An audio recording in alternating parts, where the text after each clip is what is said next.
Assalamualaikum warahmatullahi wabarakatuh. Waalaikumsalam. Mari kita mulai. Bismillahirrahmanirrahim. Bismillahirrahmanirrahim.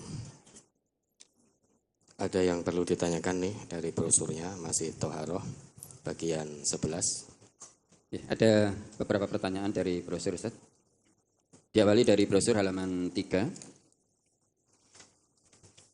Ani Ibni Abbasin qala tawaddu'a Rasulullah sallallahu alaihi wasallam fa gharafa ghurfatan famatmada wastanshaqa thumma gharafa ghurfatan fa ghasala wajhahu thumma gharafa ghurfatan fa ghasala yadahu al-yumna thumma gharafa ghurfatan fa ghasala yadahu al-yusra thumma masaha bi ra'sihi wa udunaihi batinihima bisabbahaini bisabbahataini wa dhahirihima bi ibhamaihi. Summa gharafa ghurfatan fa ghasala rijlahul yumna summa gharafa ghurfatan fa ghasala rijlahul yusra. Rawahu An-Nasa'i. Dari Ibnu Abbas ia berkata, Rasulullah sallallahu alaihi wasallam berwudu. Beliau menyiduk satu ciduk air untuk berkumur dan memasukkan air ke hidung. Kemudian menyiduk satu ciduk air untuk membasuh wajahnya. Kemudian menyiduk satu ciduk untuk membasuh tangan kanan. Kemudian menyiduk satu ciduk untuk membasuh tangan kiri. Kemudian mengusap kepalanya dan kedua telinganya bagian dalam telinga dengan kedua jari telunjuknya dan bagian luar telinga dengan kedua ibu jari. Kemudian beliau menyiduk satu ciduk lagi untuk membasuh kaki kanan dan menyiduk lagi satu ciduk untuk membasuh kaki kiri. Hadis riwayat An-Nasa'i. Mohon penjelasan bagaimana mengambil air wudhu menggunakan tangan dari air bak mandi, Ustaz. Coba diulangi. Gimana? Bagaimana mengambil air wudhu menggunakan tangan dari air bak mandi? Ya tinggal diambil toh. Ya, gimana caranya? Kalau Bapak Ibu mau menggunakan tangan, sebelum memasukkan tangan ke bak itu, maka cuci dulu tangannya. Dibasuh dulu tangannya biar semua kotoran-kotoran itu luruh.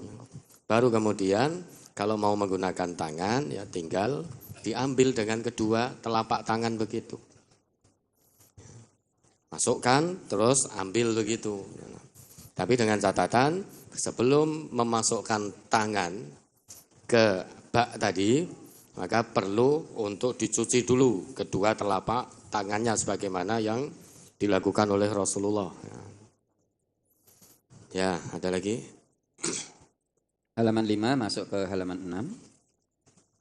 6. An-Nu'aimi bin Abdillahil Mujmiri qol ra'aitu Aba Hurairah yatawaddau fa ghasala wajhahu fa asbaghal wudu'a thumma ghasala yadahul yumna hatta ashra'a fil 'adudi thumma yadahul yusra hatta ashra'a fil 'adudi thumma masaha ra'sahu thumma ghasala rijlahul yumna hatta ashra'a fil saqi thumma ghasala rijlahul yusra hatta ashra'a fis saqi thumma qala hakadha ra'aitu Rasulullah sallallahu alaihi wasallam yatawaddau wa qala Rasulullah sallallahu alaihi wasallam antumul ghurrul muhajjaluna yaumal qiyamati min isbaghil wudu'i faman istata'a minkum falyutil ghurratahu wa tahjilahu. Rawahu Muslim.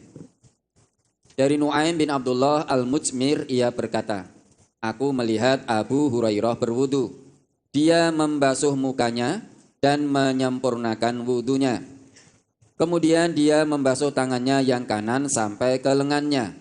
Lalu membasuh tangannya yang kiri sampai ke lengannya juga. Kemudian dia mengusap kepalanya. Lalu membasuh kakinya yang kanan sampai ke betis. Dan membasuh kaki yang kiri sampai ke betis pula. Kemudian ia berkata, demikianlah saya melihat Rasulullah sallallahu alaihi wasallam berwudu. Dan Abu Hurairah berkata, Rasulullah sallallahu alaihi wasallam bersabda, kamu sekalian adalah orang-orang yang bercahaya putih cemerlang dahi, tangan dan kakinya pada hari kiamat karena menyempurnakan wudu. Maka barang siapa di antara kalian yang mampu, hendaklah ia lebihkan cahaya putih pada dahi, tangan, dan kakinya itu dengan melebihkan membasuh muka, tangan, dan kaki. Hadis riwayat Muslim, juz 1 halaman 216. Pada kalimat hendaklah ia lebihkan cahaya putih pada dahi, tangan, dan kakinya itu dengan melebihkan membasuh muka, tangan, dan kaki. Pertanyaan, jika air tidak membasuh, jika air tidak, saya baca apa adanya Ustaz ini, mohon maaf. Jika air tidak membasuh kurang dari siku untuk tangan, mata kaki untuk kaki, apakah berarti wudunya tidak sah? Dan jika tidak dilebihkan dari batas tersebut, wudunya apa tetap sah, Ustaz? Minimal kalau tangan itu sampai kedua siku. Kalau kaki itu sampai kedua mata kaki, itu minimal. Kalau kurang tidak boleh. Kurang tidak boleh. Harus terbasuh itu. Loh, sekarang air kurang, ya gunakan secara maksimal. Sudah tahu airnya sedikit langsung digebyur begitu ya nggak cukup. Ya dibasuh kalau memang airnya kurang, sedikit terbatas, dibasuh begini. Ya, dibasuh begini, jangan diguyur begitu. Ini dibasuh sampai kedua siku, kaki juga begitu. Kalau kurang wudunya tidak sah. Tapi kalau lebih, itu yang dinasihatkan oleh Nabi kita. Antumul ghurrul muhajjalun yaumal qiyamah. Kalian semua itu nanti pada hari kiamat, kalian menjadi manusia-manusia yang bercahaya putih pada wajah dan tangan serta kaki. Jadi umat Rasulullah ini nanti dipanggil pada hari kiamat dengan wajah, tangan, kaki yang bercahaya. Sebab apa? Min isbaghil wudu, karena menyempurnakan wudu. Maka barang siapa yang memungkinkan untuk melebihkan cahaya putih itu, fal yutil ghurratahu wa tahjilahu. Hendaknya dia melebihkan anggota tubuh yang dibasuh air wudu tadi. Kalau tangan minimal sampai siku dilebihkan, sampai sini, sampai lengan. Kaki minimal sampai mata kaki, lebihkan sampai asaq, sampai betis. Nah kalau kurang tidak boleh. Bahkan dikatakan oleh Nabi, wailun lil aqabi minan nar. Celaka bagi orang-orang yang wudu tapi tumitnya kering, tidak terbasuh dengan air wudu. Celaka itu. Maka hati-hati wudu, jangan tergesa-gesa. Dulu para sahabat pernah dalam perjalanan, tiba waktu sholat asar, waktunya sudah hampir habis. Artinya sudah sangat sempit waktunya. Bukan berarti karena sengaja menunda-nunda. Karena satu hal dalam safar, dalam peperangan Tabuk. Gitu loh. Terus kemudian tergesa-gesa berwudu. Kemudian Nabi melihat ternyata wudu para sahabat ini akobnya, tumitnya itu taluhu, masih kering, tidak tersentuh air wudu. Maka Nabi bersabda, wailun lil aqabi minan nar. Celakalah orang-orang yang berwudu tapi tumitnya tidak tersentuh oleh air wudu. Dari sini maka yang dibasuh itu sampai minimalnya.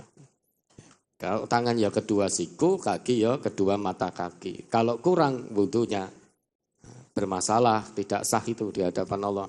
Kalau wudu tidak sah, sholat juga tidak sah. Kalau airnya sedikit, ya gunakan sebaik mungkin. Bisa dengan mengusap begini tangan tadi. Kanan, tangan kiri, kaki juga begitu. Sudah airnya sedikit, langsung digerujuke kabeh ya habis. Ya, ada lagi. Baik, berkaitan dengan wailun lil aqab minan nar di hadis halaman 7. An Abdullah bin Amrin qol raja'na ma'a Rasulillah sallallahu alaihi wasallam min Makkah ilal Madinati hatta idza kunna bima'in bit tariqi ta'ajjala qaumun 'indal 'asri fatawadda'u wa hum 'ijalun fantahaina ilaihim wa aqabuhum taluqu lam yamassaha al-ma'u faqala Rasulullah sallallahu alaihi wasallam wailun lil aqabi minan nari asbigul wudu'a rawahu Muslim. Dari Abdullah bin Amr ia berkata, suatu hari kami pulang bersama Rasulullah sallallahu alaihi wasallam dari Makkah menuju Madinah. Di pertengahan jalan, ketika kami tiba di suatu tempat air, orang-orang tergesa-gesa akan sholat asar. Lalu mereka berwudu dalam keadaan tergesa-gesa. Ketika kami menghampiri mereka, kami dapati tumit-tumit mereka kering tidak terkena air. Maka Rasulullah Shallallahu Alaihi Wasallam bersabda, celakalah bagi tumit-tumit dari api neraka, yakni karena tidak terkena air wudhu. Sempurnakanlah wudhu kalian dengan baik. Hadis riwayat Muslim. Pada perkataan celakalah bagi tumit-tumit dari api neraka karena tidak terkena air wudhu, selain tergesa-gesa, adakah kemungkinan lain yang menyebabkan tumit tidak terkena air? Seperti waktu membasuh kaki, kaki tidak digosok dengan tangan, Ustaz. Itu tergesa-gesa. Kemudian ketika membasuh kaki, ya asal-asalan gitu loh. Jadi asal basuh gitu saja. Ternyata tumitnya masih kering, tidak tersentuh. Bapak Ibu mungkin berpikir kok bisa tumit tidak terkena air wudhu. Ya kita berpikirnya karena air melimpah seperti di tempat kita. Mungkin kita berpikir kita berwudhu dengan setengah gayung saja disiram ke air kemudian digosokkan sudah pasti jelas tumit basah. Tapi di sana dulu itu air sangat berkekurangan. Ketika wudhu beliau-beliau para sahabat ini secukupnya membasuh begitu. Sambil tergesa-gesa. Jadi dibasuh sambil cepat-cepat gitu. Nah, ternyata tumitnya masih tidak tersentuh, masih kering. Makanya ini tahdzir syadid min Rasulillah li ummatihi. Peringatan yang sangat tegas dari Rasulullah untuk umat beliau agar menyempurnakan wudu. Wudu juga jangan tergesa-gesa. Maka sempurnakan wudu sampai batas-batas minimal yang dituntunkan oleh Rasulullah. Ada lagi? Setelah berwudu, adakah larangan membasuh tangan dan muka dengan handuk atau dengan sapu tangan? Karena ada pemahaman jika bekas wudu diusap dengan handuk atau sapu tangan menghilangkan cahaya di hari kiamat, Ustaz. Pemahaman dari mana itu? Boleh diusap dengan handuk, tisu, sapu tangan, boleh. Tidak ada larangan. Tidak ada satu riwayat pun larangan dari Rasulullah. Kalau kemudian muncul pemahaman, kalau itu dibasuh dengan handuk, nanti jadi tidak bercahaya. Itu kan akal-akalan kita saja. Setelah berwudu, Bapak Ibu kemudian membasuh dengan handuk, boleh, tidak ada larangannya. Ada lagi?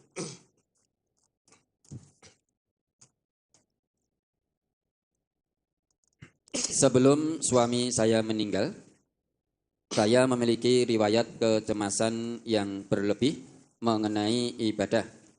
Seperti wudu saya sering mengulang-ulang. Saya sering mengulang-ulang wudu karena ketakutan kalau belum sah. Dan bacaan sholat saya pun terkadang saya ulang-ulang. Seperti ada yang salah. Bahkan saat berhadas besar pun saya cuci dengan sabun berkali-kali. Saya ciumi tangan saya seperti masih saja berbau. Aku minta tolong suami saya. Tolong cium ini masih bau apa tidak. Untuk memastikan betul-betul sudah hilang atau belum dari tangan saya. Dan kalau buang air kecil, saya diamkan hingga kurang lebih 5 menit agar tidak ada sisa najis. Tapi setelah dibersihkan, saat berdiri seperti masih menetes.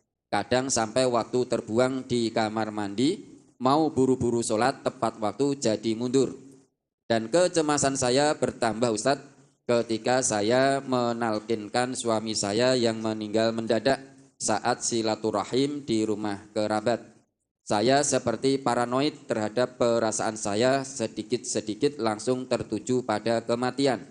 Padahal sebelumnya kalau sedang tidak enak badan saya buat tidur enakan. Sekarang mau tidur kecemasan saya muncul sampai akhirnya saya pernah di ruqyah syar'i dan datang ke psikiater. Waktu-waktu saya buat berzikir dan mengingat Allah, tapi kecemasan tentang kematian semakin menjadi-jadi.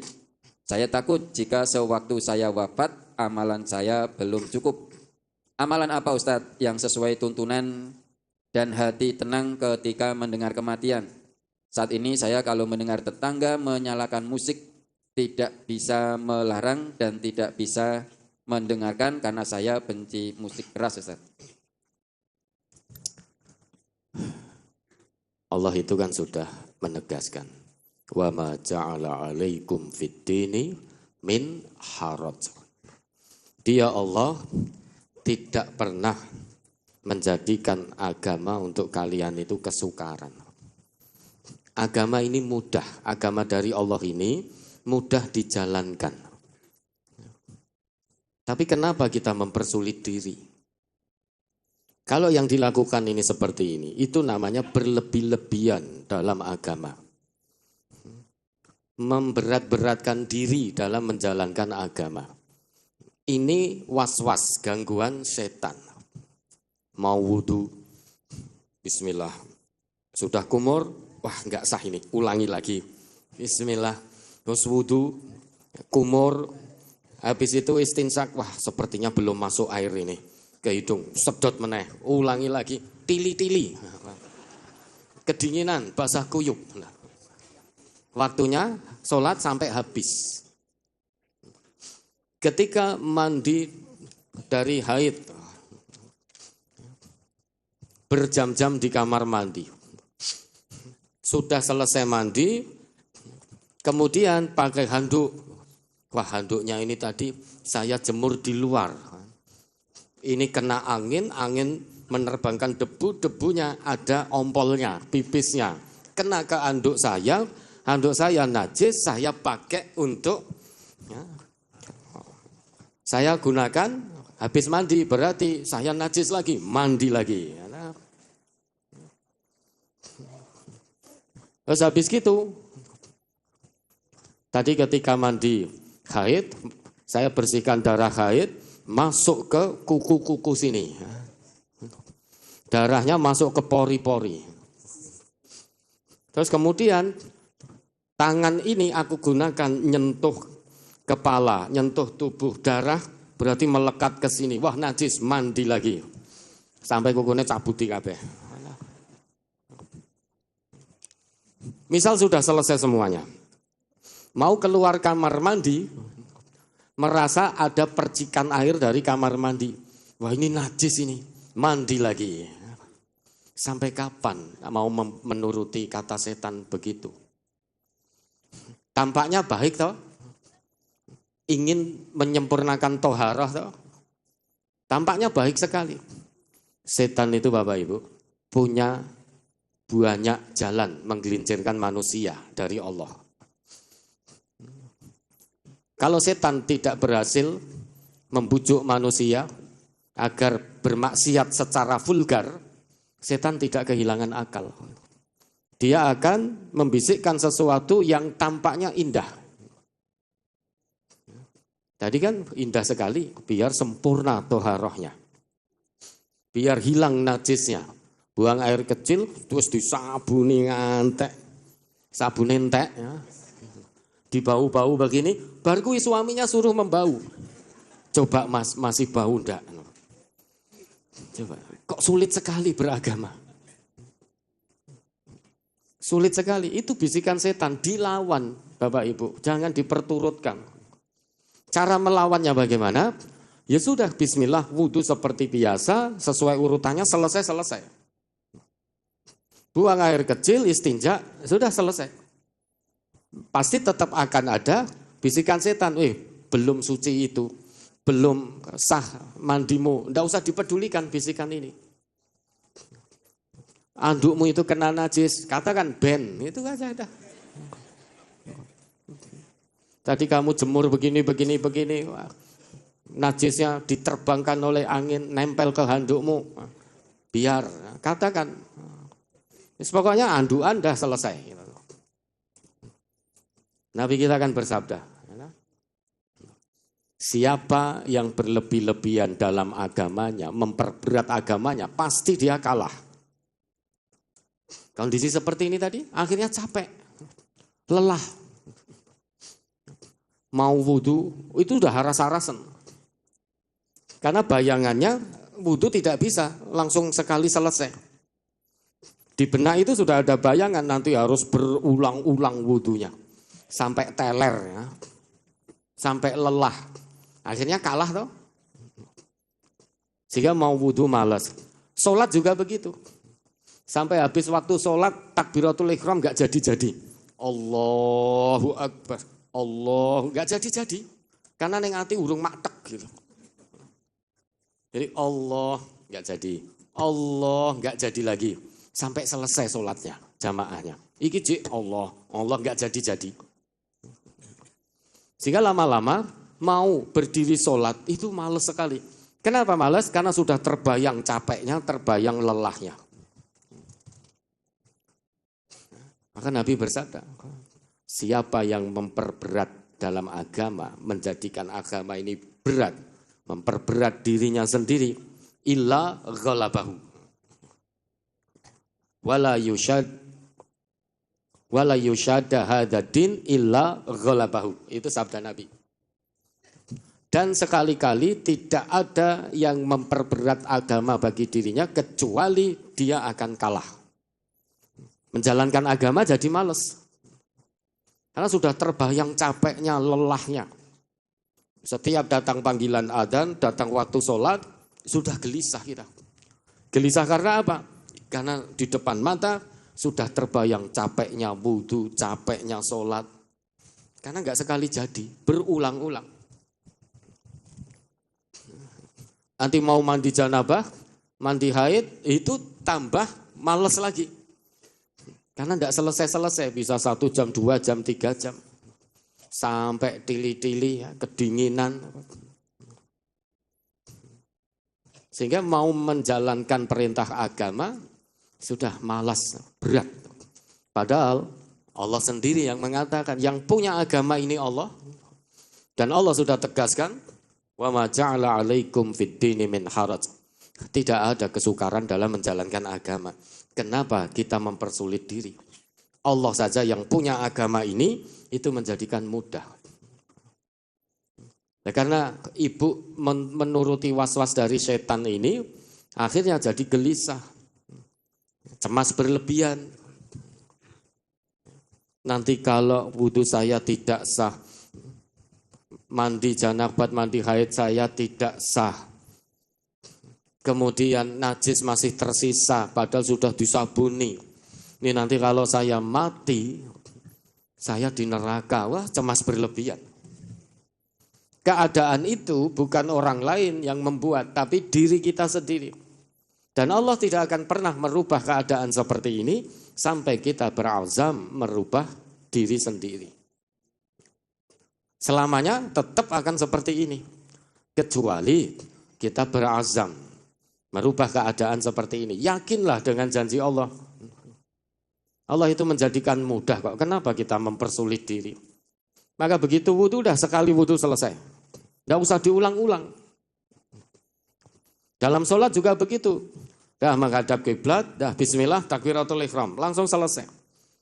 Bacaan sholat juga langsung selesai. Jangan diulang-ulang. Alhamdulillah, wah ini makhrajnya enggak benar ini, sholat saya enggak sah ini. Alhamdulillah, wah belum benar, diulang-ulang terus.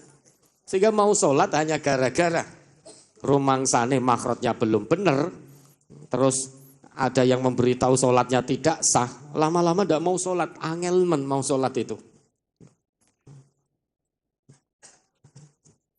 ihdinas wah nggak bener ini. Shotnya kok masih sing shot ini. Shot saya kok seperti sin ini. Wah ini nggak bener ini. Ulangi lagi. Ihdinas serabarbar.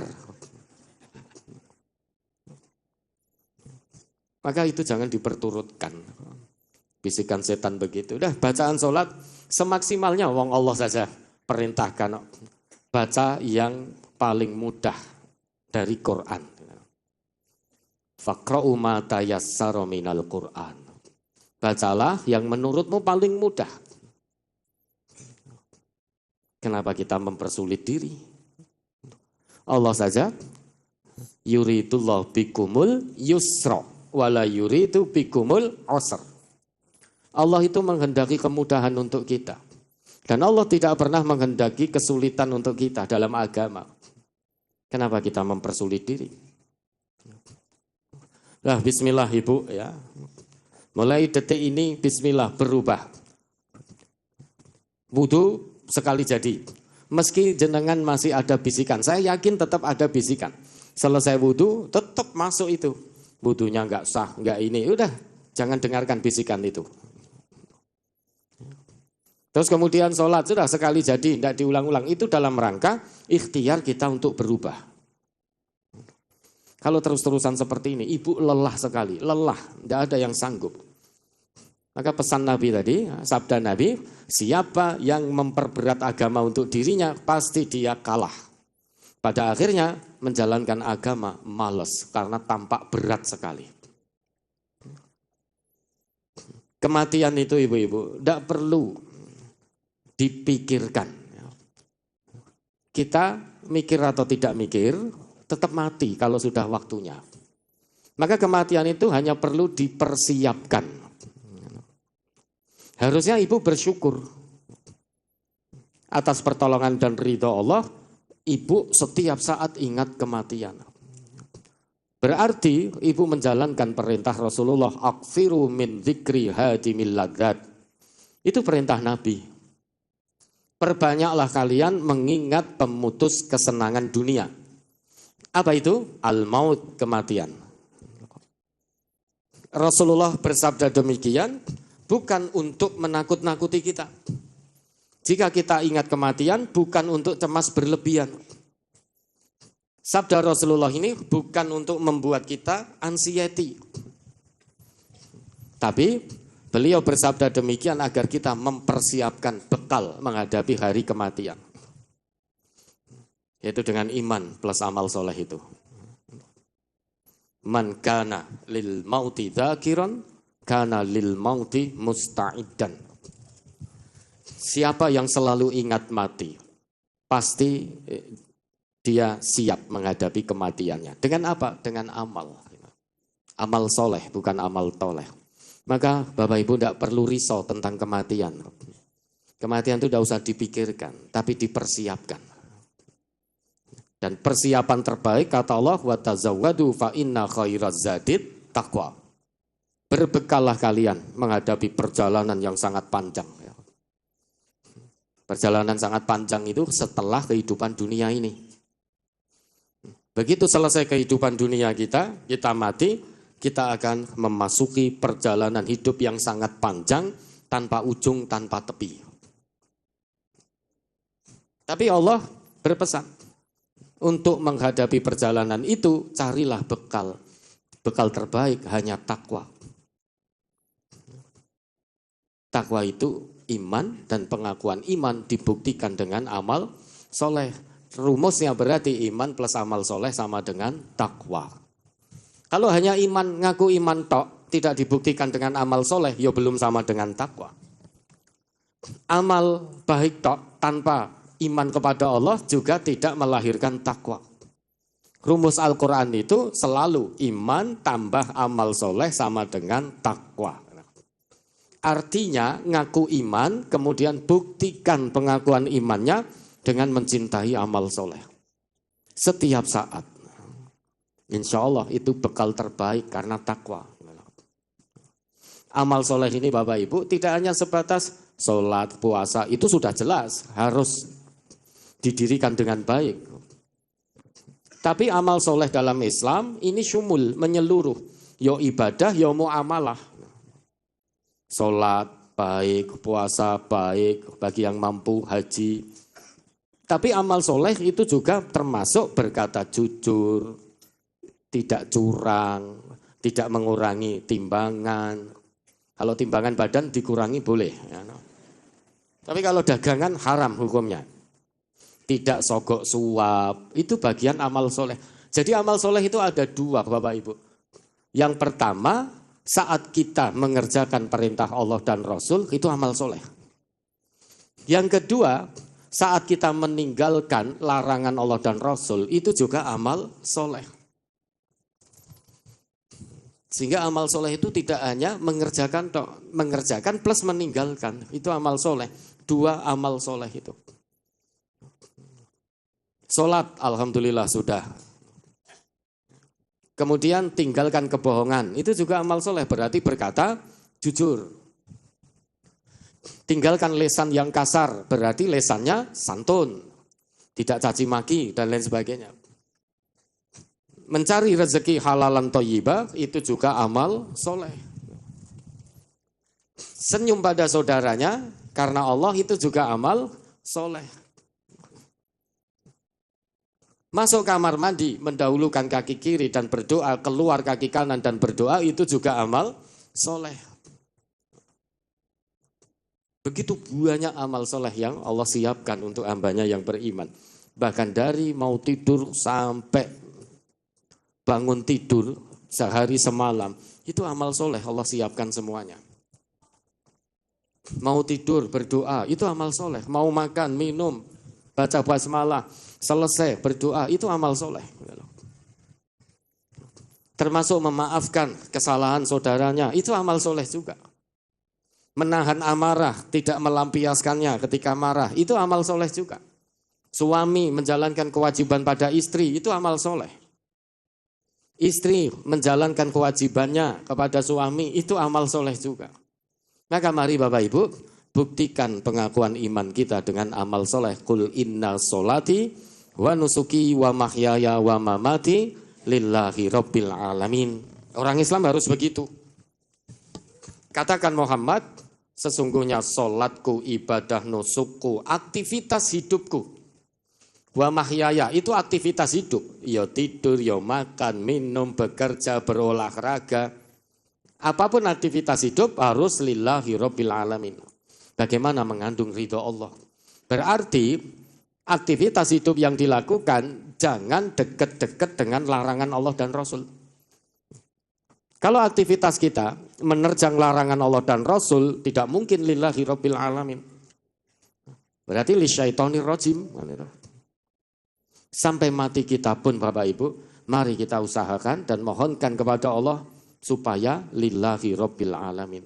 Bagaimana kematian bisa lillahi rabbil alamin saat kita meninggalkan dunia dalam keadaan muslim. Yaitu orang Islam yang mengamalkan nilai-nilai Islam. Bukan hanya sekedar orang yang ngaku Islam, tapi tidak peduli dengan Quran. Tidak peduli dengan sunnah. Nilai-nilai Islam itu ya ada di Quran, ada di sunnah. Maka untuk menjadi muslim, la tamutunna illa wa antum muslimun, jangan kamu mati kecuali dalam keadaan muslim, tidak ada cara lain selain menjadi orang Islam dan mengamalkan aturan-aturan Islam dalam kehidupan secara totalitas kafah. Ya, ibu harus berubah, jangan diperturutkan ini kata setan. Capek ibu, lelah kita. Ibu akan lelah sekali. Mulai kapan? Mulai detik ini. Nanti kalau ibu buang air kecil setelah selesai, ya, aturan dari Nabi itu bukan mendiamkan 5 menit, dehem 3 kali. Ya. 3 kali supaya tuntas. Habis itu sudah, dalam bahasa kita cawi. Dah, ora usah ngentek-ngentek ke banyu. Ngantek kelomoh cawi. Sudah cawi sewajarnya, sudah selesai.